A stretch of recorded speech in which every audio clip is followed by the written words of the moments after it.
अच्छा, प्रिय दोस्तों नमस्कार। भारतीय टुडे 21 से मैं आरपी पंडित आपके साथ हूं। मैं इस समय पानीपत से कांग्रेस के वरिष्ठ नेता संजय अग्रवाल जी के साथ हूं। अग्रवाल साहब, पिछले दिनों जब हमने देखा कि पीछे जब चुनाव हुआ तो उसमें भारतीय जनता पार्टी द्वारा बड़े बड़े होल्डिंग बोर्ड लगाए गए थे जिसके ऊपर लिखा था अच्छे दिन आने वाले हैं। तो उसमें देश के लोगों की एक जो फीलिंग अलग देखने को मिली, उसका नतीजा भाजपा को बहुत बड़ी एक जीत के रूप में मिला था। मगर आप आज के दौर में किन किन के अच्छे दिन हैं ये तो पूरा देश जानता है, मगर कहीं ना कहीं आए दिन कांग्रेस पार्टी के बुरे दिन आ रहे हैं। जैसे कि अभी हाल ही में राहुल गांधी जी की 2 साल की सज़ा और ये जो सदस्य रद्द हुई है, इस पर कांग्रेस पार्टी को क्या करना चाहिए? ये कोई धार्मिक अनुष्ठान कराना चाहिए या कोई और बात है जी? कोई कांग्रेस के बुरे दिन नहीं है जी। अगर कांग्रेस के बुरे दिन होते तो ये छटपटाहट ना होती भाजपा के लोगों में। 24 घंटे के अंदर हमारे प्रिय नेता श्री राहुल गांधी जी की सदस्यता भंग कर दी जाती है।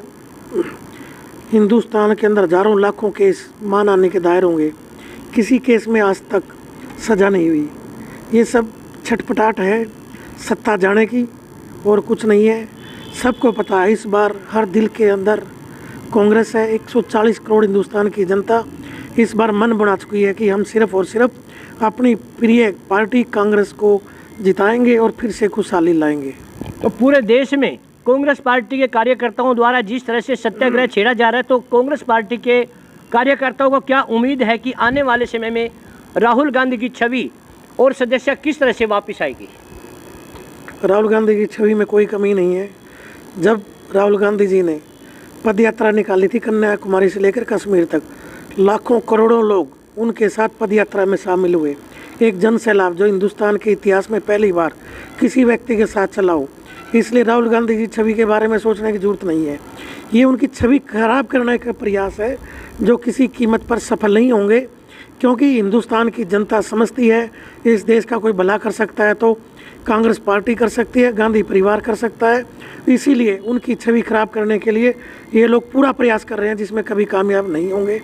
और हम सब लोग कांग्रेस जन दिल से पूरे हिंदुस्तान को सैल्यूट करते हैं कि उन्होंने इतना भारी जन समर्थन कांग्रेस पार्टी को दिया और श्री राहुल गांधी जी के साथ कंधे से कंधा मिलाकर चले।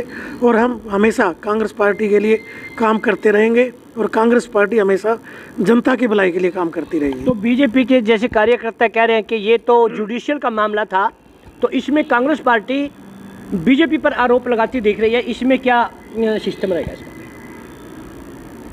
हमने तो किसी के ऊपर, हम तो पूरी न्यायपालिका मान सम्मान करते हैं, लेकिन उसी न्यायपालिका ने तो राहुल गांधी जी को जमानत दी है। कम से कम आप हायर कोर्ट में उसको दिल्ली अपील करने का टाइम तो दो।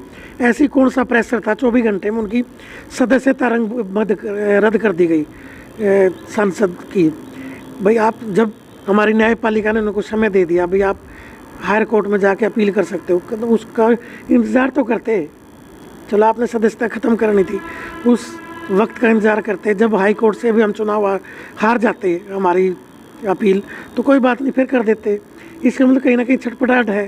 तो आपका सीधा आरोप है कि ये सब षड्यंत्र रचा है वर्तमान सरकार जो भाजपा की है उसी का जी? बिल्कुल 100% भाजपा के लोगों द्वारा ये कार्य किया गया है। क्योंकि अगर न्यायपालिका में विश्वास है तो आप उस वक्त का इंतज़ार करो।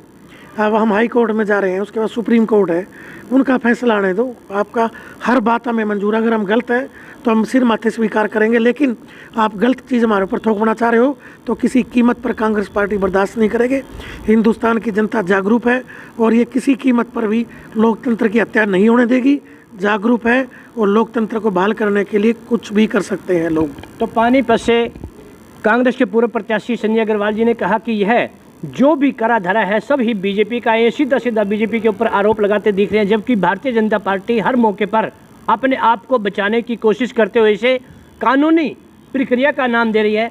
दोबारा से फिर जिस तरह से ये प्रक्रिया चल रही है और चलती रहेगी, इस पर चर्चा होती रहेगी। तब तक के लिए जय हिंद, जय भारत।